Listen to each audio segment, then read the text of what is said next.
Hello बच्चों, चलिए हमारा प्रश्न देखते हैं। प्रश्न दिया है पारिस्थितिक तंत्र के अजैविक एवं जैविक घटकों का वर्णन कीजिए। तो अगर इस प्रश्न की हम यहाँ बात करें तो इस प्रश्न के अंतर्गत हम यहाँ पर देखते हैं पारिस्थितिक तंत्र के जैविक व अजैविक घटक। अगर प्रश्न की मुख्य अवधारणा की हम बात करें तो मुख्य अवधारणा के अंतर्गत हम यहाँ पर कह सकते हैं कि सामान्य रूप से यहाँ पर जो पारिस्थितिक तंत्र चलता है तो उसके अंतर्गत यहाँ पर जो है जैविक व अजैविक घटक जो होते हैं वो मुख्य रूप से क्रिया यहाँ पर डालते हैं।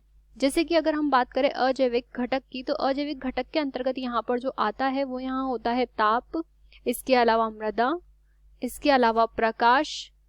इसके अतिरिक्त हम यहाँ पर कहेंगे कि अजैविक घटक का ही भाग होता है जल और स्थलाकृति या फिर टोपोग्राफी।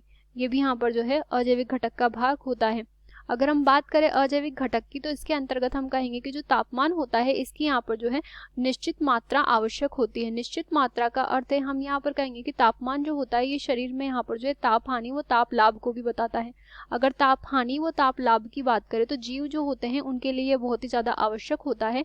हम कहेंगे कि सामान्य रूप से शरीर का एक निश्चित मात्रा में तापमान रहना चाहिए, परंतु यहाँ पर अगर तापमान की हानि या लाभ होती है तो जीवों के शरीर पर प्रभाव पड़ता है। हम यहाँ पर कहेंगे कि सामान्य रूप से यहाँ पर जो ठंडे क्षेत्र होते हैं तो ठंडे क्षेत्रों में यहाँ पर जो जीव रहते हैं उनके शरीर का आकार यहाँ पर जो है बड़ा रहता है ताकि कम मात्रा में यहाँ पर जो है ताप की हानि हो और इनके कान व पात जो होते हैं वो छोटे होते हैं। अगर मृदा की हम बात करें तो मृदा यहाँ पर निर्धारित करती है कि कैसी वनस्पति उस क्षेत्र में यहाँ पर जो है पनपती है। वनस्पति की अगर बात करें, अगर लवणीय मृदा का क्षेत्र यहाँ पर होता है तो हम उससे यहाँ पर वनस्पति जो होती है उसे लवणोभित वनस्पति के नाम से जानते हैं, यानी कि ऐसे पादप जो लवणीय क्षेत्र में लगते हैं।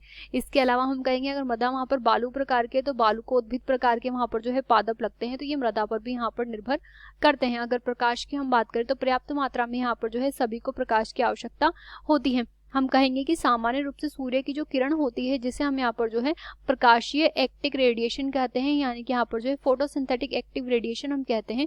तो यह जो होती है PAR की अगर मात्रा की हम बात करें तो सामान्य रूप से यहाँ पर जो है इसकी तरंगदैर्घ्य 0.4 से 0.7 माइक्रोमीटर तक होती है और ये यहाँ पर आवश्यक प्रकाश होता है पादपों के लिए। अगर जल की हम बात करें तो जल की स्थिति यहाँ पर निर्धारित करती है कि किस प्रकार के जीव वहां पर रहेंगे और वनस्पति वहां पर उस पारिस्थितिक तंत्र में उत्पन्न होगी। जैसे कि लवणीय क्षेत्रों में पाई जाने वाली वनस्पति अलग होती है।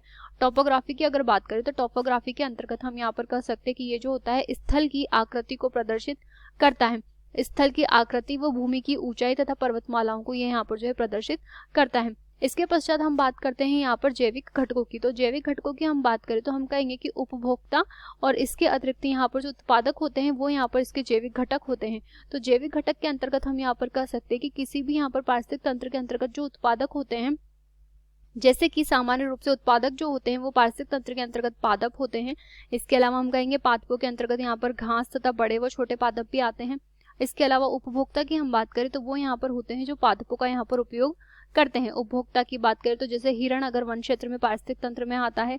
इसके अलावा अगर जल पारिस्थितिक तंत्र की हम बात करें तो उसमें उत्पादक जो होते हैं वो यहाँ पर पादप प्लवक होते हैं और अगर उपभोक्ता जो है वो छोटी मछलियां बड़ी मछलियां इसके अंतर्गत आती है। तो इस प्रकार से हम देख सकते हैं कि जो पारिस्थितिक तंत्र होता है उसके जैविक व अजैविक घटक इस प्रकार से होते हैं। आशा करते हैं आपको प्रश्न समझ आया होगा। धन्यवाद।